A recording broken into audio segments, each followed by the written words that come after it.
What's interesting about electronic petitions is that they're much easier to participate in than early forms of petitioning. It's absolutely right that petitioning's always been popular, and in fact it's traditionally been one of the most popular kind of democratic acts after voting. But now you don't have to go and look for a petition that you might like to sign, you don't have to contact an organisation, you don't have to wait until somebody comes along in the street. Anything that you care about or you're interested in, you go online, you'll be able to find a petition that relates to your concerns very easily, and that's a very important change. Well, I think petitions are a very good example of a kind of micro act of political participation, a micro contribution to democracy, if you like, which are extending the range of democratic possibilities open to us. So we've always been able to do things like voting or joining a political party or demonstrating, and we can still do those things. But those things are quite big investments of time and effort, whereas signing a petition, downloading a political video or clicking like on some political photo or statement on Facebook. All these things are kind of tiny acts of participation which may not seem very significant on their own, but they scale up to large-scale mobilizations, and that's an important sort of shift for democracy.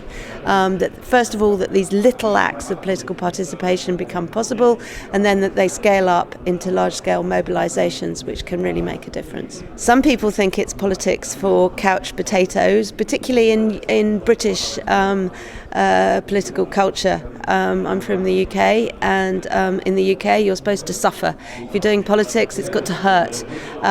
You've got to spend time in a long, boring meeting in a drafty town hall or something like that. And for many people, these don't seem like acts of participation. And I think that's the wrong way to look at it. I think that they're important. People can care about something, maybe they don't care about it enough to kind of offer their whole life to it, but just the fact that they care enough to take on one of these small acts means that they're willing to do something, that they're willing to do something politically. There's also evidence to suggest that if people do a little thing and they like the result, then they may go on to do more things. There's plenty of evidence to suggest that. There's research evidence to suggest, for example, that people gave very small amounts of money in the Obama campaign, to elect President Obama, that they then went on to give more money. And I think we can make an analogy here. People carry out little acts, they maybe like the result, they get interested in the result, and then maybe they'll carry out more acts like that, and maybe they'll go on to carry out bigger acts. So no, I don't think it's just politics to couch potatoes, and I don't think it's not politics just because you do it on the couch. With this kind of development whereby lots of people are taking part in large-scale mobilizations, and they're open to the kind of changes to the information environment that we get on the internet. So, for example, in an offline context, we don't generally know how many other people have done something. So you don't have a very high degree of interconnectivity. That is, if you sign a petition in the street, you don't know how many other people have signed it. You have to believe the guy who puts the sheets of paper in front of you, and you have to think, oh, well, there's a lot of sheets of paper. He says it's going really well, but you don't really know how popular that petition is. When you do something online, you almost always know how many other people have done that thing. So you've got a good idea of how successful it's likely to be. You're getting a lot of feedback from the actions of others, information about other people. That leads to a high degree of connection between different parts of the system. There's lots of other things about these kind of acts of participation that make social systems more like natural systems. and the interconnectivity being one of them. And that means that there's a possibility. I'm not saying it's the only thing we should do. I'm not saying that we know how to do it yet, but there's a possibility to analyse social systems in the same way as we've always, or scientists have analysed natural systems. And that means that anything people have learned about chaotic systems, and the weather is a classic example of a chaotic system, might now be applied to the kind of the system of political participation, if you like.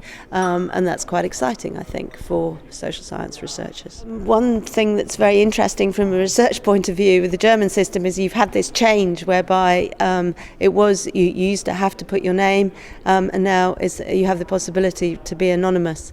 So that could tell you that's a very interesting difference between the two systems. That I mentioned kind of knowing what other people are doing. Another characteristic of doing things on the internet is that people either know what you're doing or they don't know. We know, for example, that anonymity has a tendency to make people more likely to be aggressive in certain contexts, and we've seen examples of bullying in online settings where people being anonymous means that they are more likely to act in that socially undesirable way. I'm not saying, I'm not making a direct analogy with petitions there, but I'm saying that that's a very interesting characteristic, that you can be anonymous, that you can participate and be anonymous, and that may mean that you get different patterns in Germany, that you get lots of people participating. There's some evidence that you do get people participating who wouldn't if they had to give their name, and that's interesting and something worth looking at.